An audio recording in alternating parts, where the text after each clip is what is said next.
omit showing my rejected techniques in order to prevent confusion. However, I wanted to draw your attention to some successful design features that proved to be effective.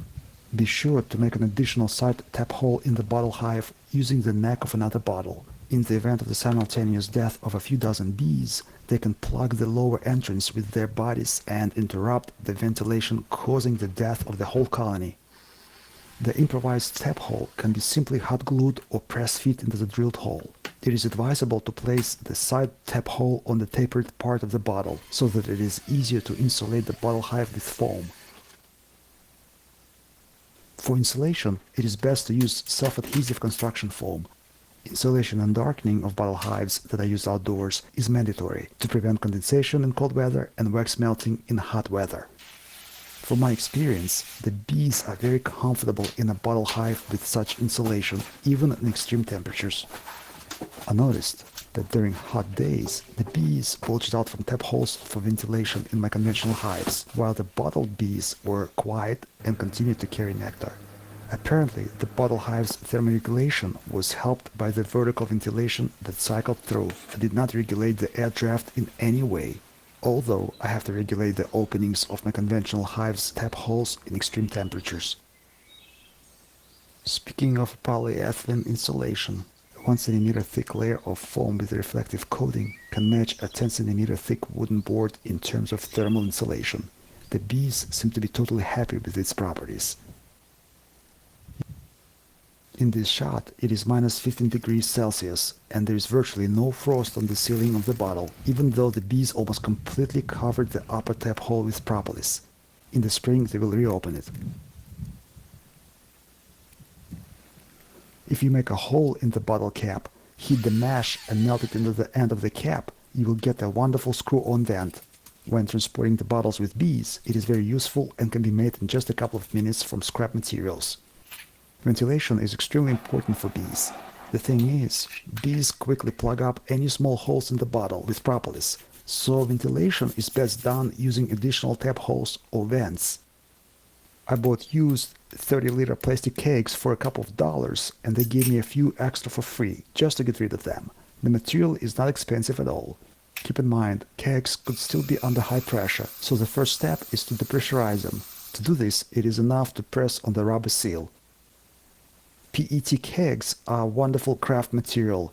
You can cut them as you like with any sharp tool such as a utility knife or scissors. I made a simple lathe-like jig to make quick, even cuts. Of course, going into trouble making this keg cutting jig is justified only if you need to accurately cut a lot of kegs. I have already used more than 2 dozen kegs for experiments, so it made sense in my case. As you can see, it is not at all difficult to assemble kegs into one endless tube, and this structure can be applied in other DIY areas besides beekeeping. Did you guess what I'm hinting at? And this is how a keg hive with frames looks. I wouldn't say that this design is particularly successful or convenient, but it is definitely an ultralight and a super cheap hive. It is from my experience that for making a split nucleus, a queen's breeding container, and dividing bee colonies, it is better to use plastic bottles up to 1 liter. This means that you can get up to 9 splits and then combine them with 5-liter bottles. Up to 9 such splits can easily fit in one 10-frame hive, or 9 queens from one orphan family. Of course, they won't be the strongest queens, but there will be 9 of them at once.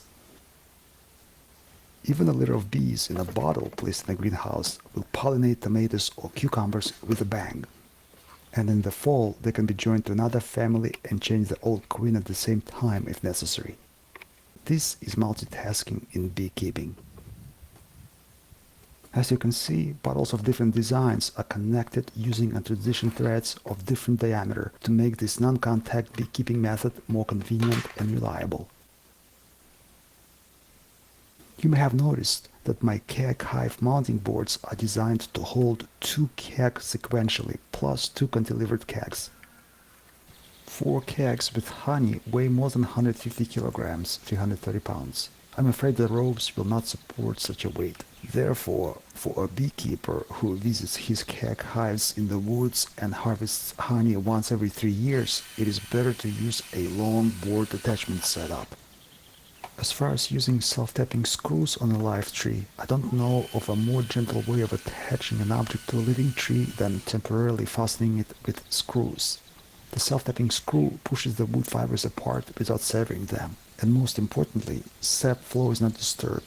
I can't think of anything worse than using a clamp or a rope for this purpose, which can result in slow death of a tree. If you know a more gentle way of attaching a heavy object to a living tree, please advise in the comment section below. I will be grateful.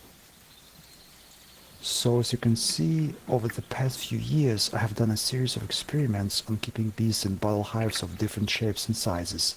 With the results from these experiments, I'm trying to find a way to promote the spread of non-commercial beekeeping on the planet Earth in an avalanche-like way. Such a beekeeping revolution can save pollinators from extinction and pollinated ecosystems from decline, thus preventing world hunger. Humankind can live without honey, but without bees it will starve. To solve such an ambitious task and obtain reliable information on the topic, the research of one person over a short period of time is obviously not enough, and I'm not used to sharing hasty conclusions.